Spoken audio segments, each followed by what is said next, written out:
નમસ્કાર શ્રોતા મિત્રો, આકાશવાણી અમદાવાદના આ વિશેષ કાર્યક્રમમાં આપનું સ્વાગત છે. ગઈકાલે ભારત અને યુનાઇટેડ કિંગડમ વચ્ચેના આર્થિક સંબંધોમાં એક નવો સૂર્યોદય થયો છે.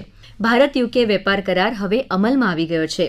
સાણંદ, સુરત, ઝઘડિયા અને દેશના વિવિધ સ્થળોથી યુકે માટે નિકાસ કન્ટેનરને લીલી ઝંડી બતાવવામાં આવી હતી. પણ પ્રશ્ન એ થાય છે કે આ કરાર સામાન્ય માણસ, ખેડૂત કે વેપારી એના માટે શું અર્થ રાખે છે? આ કરારને સરળ ભાષામાં સમજવા માટે આજે આપણી સાથે સ્ટુડિયોમાં જોડાયા છે ગુજરાતના જાણીતા વરિષ્ઠ પત્રકાર અજય નાયકજી.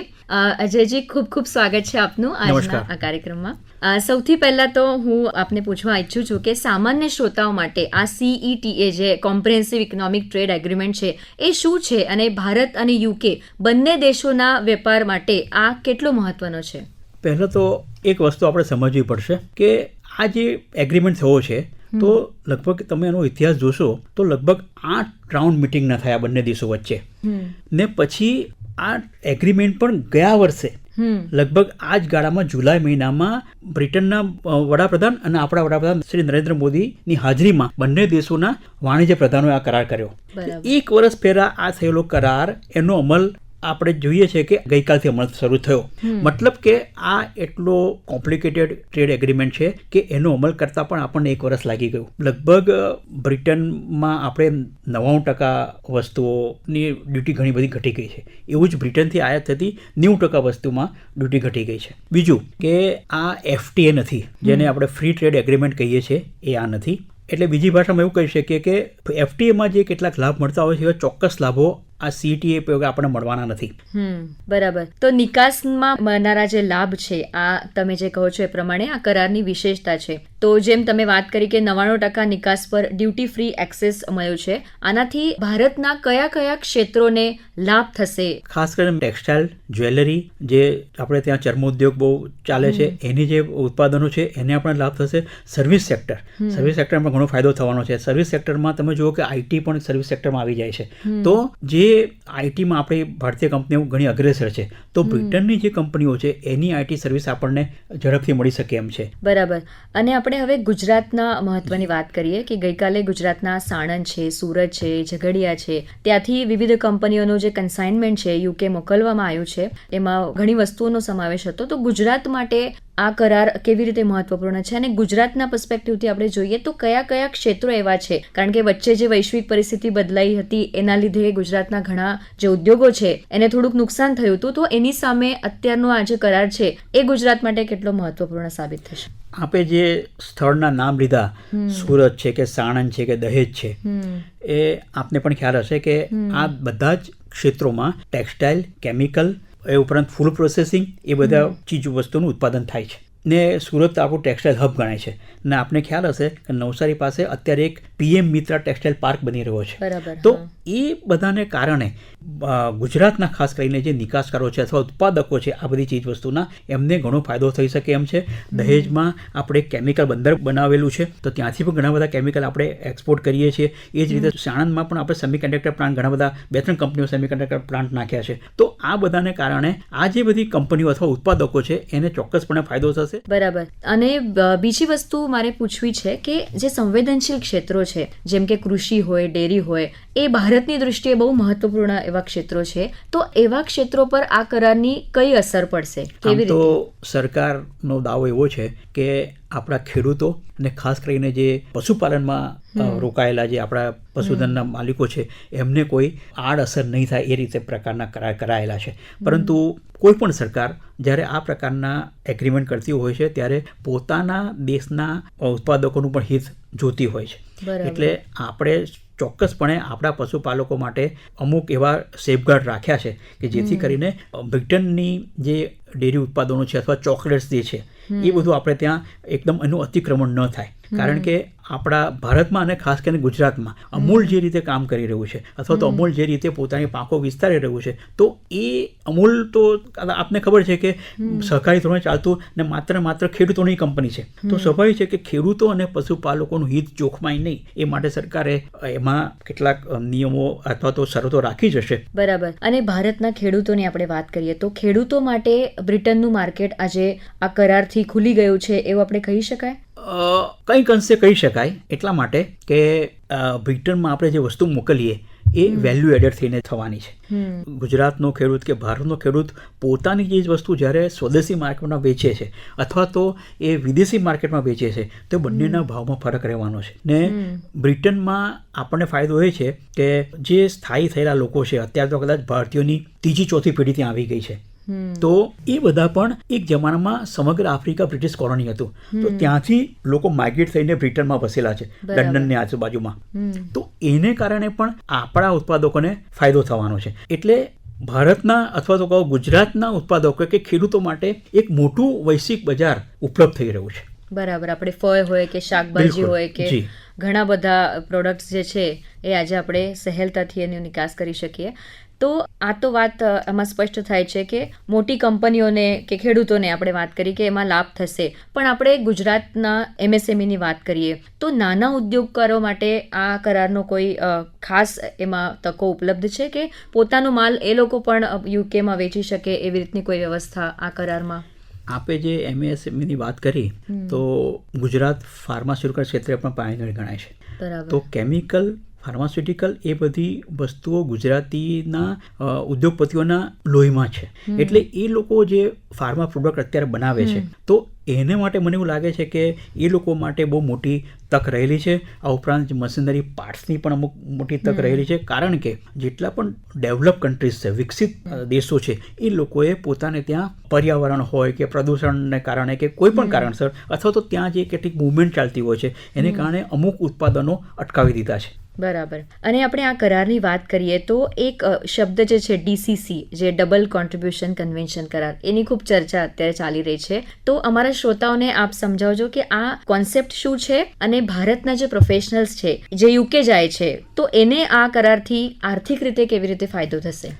અત્યારે એવું છે કે કોઈ પણ પ્રોફેશનલ વિદેશમાં કામ કરતો હોય તો એ ભારતીય નાગરિક જ હોય છે, ભલે ત્યાં વર્ક પરમિટ પર કે બીજી રીતે ત્યાં કામ કરતો હોય. તો અત્યારે એવું થાય છે કે એ પ્રોફેશનલને બંને દેશમાં ટેક્સ ચૂકવવો પડે છે.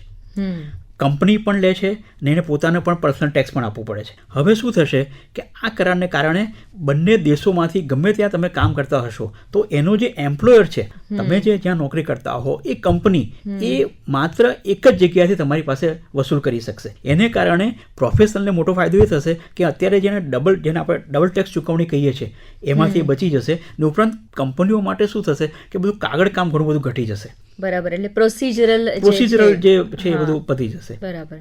આપણે હવે આ કરારના વિઝનની વાત કરીએ. જેમ આપણે શરૂઆતમાં પણ આપણે કીધું કે અમલીકરણ જે છે આ કરારનું એ બહુ અગત્યનું છે અને બહુ મહત્વપૂર્ણ સાબિત થશે.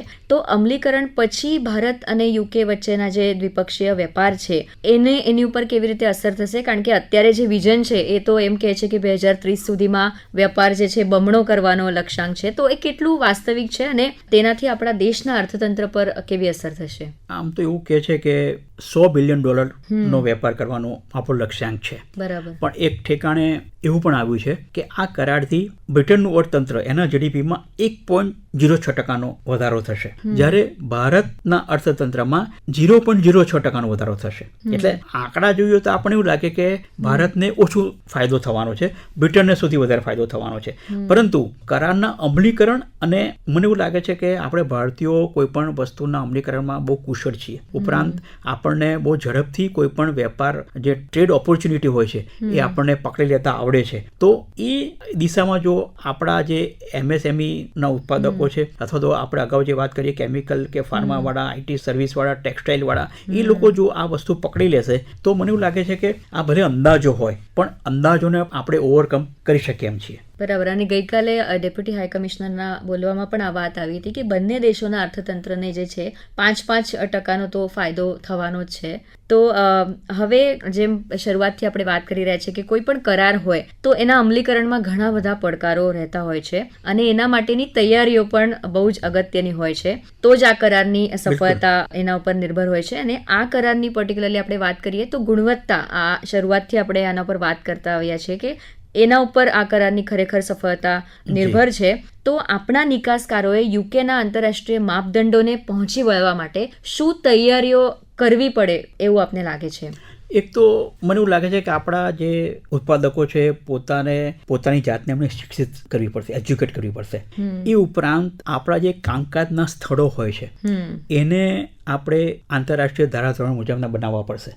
હવે આ બધું તમારે કરવું હોય તો એના માટે પૈસા લાગતા હોય છે, ઇન્વેસ્ટમેન્ટ કરવું પડતું હોય છે. તો એ ઇન્વેસ્ટમેન્ટ કરવાની આપણા ઉત્પાદકોની તૈયારી છે કે કેમ? કારણ કે કોઈ પણ વસ્તુ હોય છે તો એક હાથે તાળી વાગતી નથી. ઉત્પાદક કેટલો તૈયાર છે, સરકાર પણ તમને ક્યારે મદદ કરે કે તમે પણ એટલા તૈયાર હોત તો. બરાબર. બાકી તો સરકાર બી તમારો હાથ નહીં પકડશે. તમારી પાસે આંતરરાષ્ટ્રીય ધારાધોરણ માપદંડ પ્રમાણેનું જો ઇન્ફ્રાસ્ટ્રક્ચર જ ન હોય તો સ્વાભાવિક છે કે ત્યાંથી તમે ગુણવત્તાજન્ય માલ ઉત્પન્ન કરી શકવાના નથી. હવે જો આવી સ્થિતિમાં કોઈ પણ ઉત્પાદક મેન્યુફેક્ચરર બેંક પાસે કે નાણાં સંસ્થા પાસે પૈસા લેવા જાય તો એ લોકો પણ આ બધી વસ્તુ તપાસતા હોય છે. એ ઉપરાંત પછી સરકારના નીતિ નિયમો પણ આવે છે, એ લોકો પણ જોતા હોય છે કે ભાઈ આખું સ્ટ્રક્ચર એના પ્રમાણે છે કે કેમ નહીં. એટલે આ બધી શરતો પણ એમને પાલન કરવું પડશે. એટલે મને એવું લાગે છે કે આપણા ઉત્પાદકોએ પોતાની જાતને જ પહેલાં તો જાગૃત કરવી પડશે, શિક્ષિત કરવી પડશે, અને સાથે સાથે એમની સાથે જે કામ કરે છે વેન્ડર્સ, જરૂર માત્ર કર્મચારીઓ નહીં પણ એમના જે વેન્ડર્સ છે, એમને જે વસ્તુ પૂરી પાડનારા એમના જે આનુષંગિક લોકો છે, એમને પણ એમણે એજ્યુકેટ કરવા પડશે, એમને જાગૃતિ લાવવી પડશે કે ભાઈ આપણે હવે ઇન્ટરનેશનલ લેવલનું કામ કરીએ છીએ તો એમાં આ પ્રકારના આપણા ધારાધોરણ છે તો એ પ્રમાણે એમને પૂરું પાડવામાં આવે. કારણ કે કોઈ પણ વસ્તુનું ઉત્પાદન કરતા હોઈએ ત્યારે જરૂરી નથી કે એ વસ્તુ માત્ર ને માત્ર જે તે સ્થળે જ ઉત્પન્ન થતી હોય. બરાબર. એમાં 25-50 જાતના પૂર્જા લાગતા હોય છે. તો એક વસ્તુ ક્યાંકથી આવતી હોય કે એક વસ્તુ ક્યાંકથી આવતી હોય. હવે એ તમને જે પૂર્જા પૂરા પાડનાર તમારું જે સપ્લાયર છે એ તમારી ક્વોલિટીને મેન્ટેન થાય એવું જો તમને માલ પૂરો ના પાડે તો તમારી જે ફિનિશ પ્રોડક્ટ છે એ છેવટે જ્યારે બ્રિટન પહોંચશે તો એ પોર્ટ પર જ અટકી જવાની છે. તો આગળ જતા એવું બને કે ઘણા બધા લીગલ ઇસ્યુ પણ ઊભા થઈ શકે. એટલે મને એવું લાગે છે કે આ બધા પડકારો આવી શકે ને એનો પણ આ લોકોએ સામનો કરવો પડશે. બરાબર. ચોક્કસ એ દિશામાં સરકાર દ્વારા પણ અત્યારે પગલાં, કદાચ મને એવું લાગે છે કે સરકાર આના માટે ટ્રેડ એસોસિએશન સાથે રહીને કેટલાક સ્થળે વર્કશોપ પણ કરશે, સેમિનાર પણ કરશે. તો મને એવું લાગે છે કે એ લોકોમાં તો જાગૃતિ આવશે પણ છેક સુધી આ જાગૃતિ પહોંચશે અને એ લોકો એ દિશામાં વિચારશે તો એમનું માઇન્ડસેટ કઈ પ્રકારનું બનશે. બરાબર. વૈશ્વિક પરિસ્થિતિ અત્યારે બહુ બદલાઈ રહી છે અને આપણે જોયું છે કે છેલ્લા એક વર્ષમાં ખાસ્સા ઉતાર ચઢાવ આપણને જોવા મળ્યા. તો એ પરિપ્રેક્ષમાં આપણે જ્યારે વાત કરીએ છીએ ત્યારે ભારત અને યુકેનો આ કરાર જે છે એ આગળની દૃષ્ટિએ આપણે જ્યારે વિકસિત ભારતની વાત કરીએ એ દિશામાં આપ શું કહેશો કે કેવી રીતે આ કરાર મહત્વપૂર્ણ છે? બ્રિટન સાથેનો કરાર ઉત્સાહજનક એટલા માટે છે કે આપણે જોયું હશે કે છેલ્લા નજીકના ભૂતકાળમાં EU સાથે, ન્યૂઝીલેન્ડ સાથે, ઓસ્ટ્રેલિયા સાથે આ જ પ્રકારના કરાર કરવાની દિશામાં છીએ. પણ બ્રિટન સાથેનો પહેલો કરાર છે કે જે અમલમાં પણ આવી ગયો, એને આપણે હવે એને અસરકારક રીતે કાલે મૂકી પણ દીધો. તો એને કારણે શું થશે કે બાકીના દેશો સાથે અત્યારે જે આપણી વાટાઘાટો ચાલી રહી છે, અમેરિકાનો અત્યારે મને એવું લાગે છે કે આખો કિસ્સો અત્યારે અલગ છે. તો બ્રિટન સાથેની વાટાઘાટોનો આપણો આ એક મને એવું લાગે છે કે આ એક ટેસ્ટ કેસ છે ને જો એમાં આપણે સાંગો પાર પડીશું તો બાકીના લોકો EU, ઓસ્ટ્રેલિયા, ન્યૂઝીલેન્ડ, ઓસ્ટ્રેલિયા સાથે આપણે બહુ સરસ રીતે કામ કરી શકીશું. ને કદાચ એવું પણ બને કે આ બધાને કારણે અમેરિકા પર એક પ્રેશર પણ ઊભું થઈ શકે. એટલે મને એવું લાગે છે કે બ્રિટન સાથેનો આપણે એગ્રીમેન્ટ આપણા માટે એટલા માટે બહુ પ્રોત્સાહક છે કે એના આધારે આપણે બીજા દેશો સાથે પણ બહુ સરળતાથી કામ પાર પાડી શકીશું. બરાબર. અને આંતરરાષ્ટ્રીય સ્તરે ભારતની જે છબી છે અથવા તો આપણે જે ડિપ્લોમસી જેને કહીએ છીએ તો ડિપ્લોમસીમાં ભારતનું સ્થાન કદાચ થોડું વધારે મજબૂત થશે, ભારતનો અવાજ સંભળાતો થશે તો એનો પણ ફાયદો મળશે. બરાબર. અને પહેલા જ દિવસે ગઈકાલે $14 કરોડ જેટલા માલસામાનની નિકાસ થઈ છે. ખરેખર આપે કીધું એ પ્રમાણે પ્રોત્સાહક છે.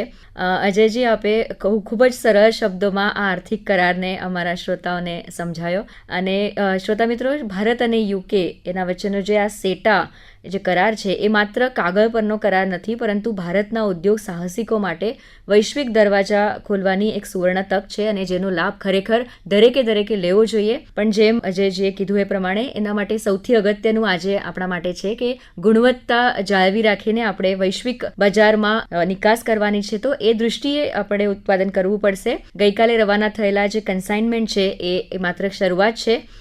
આપ આવ્યા અને આપે એટલી સરળ શબ્દોમાં માહિતી આપી તે બદલ આપનો ખૂબ ખૂબ આભાર.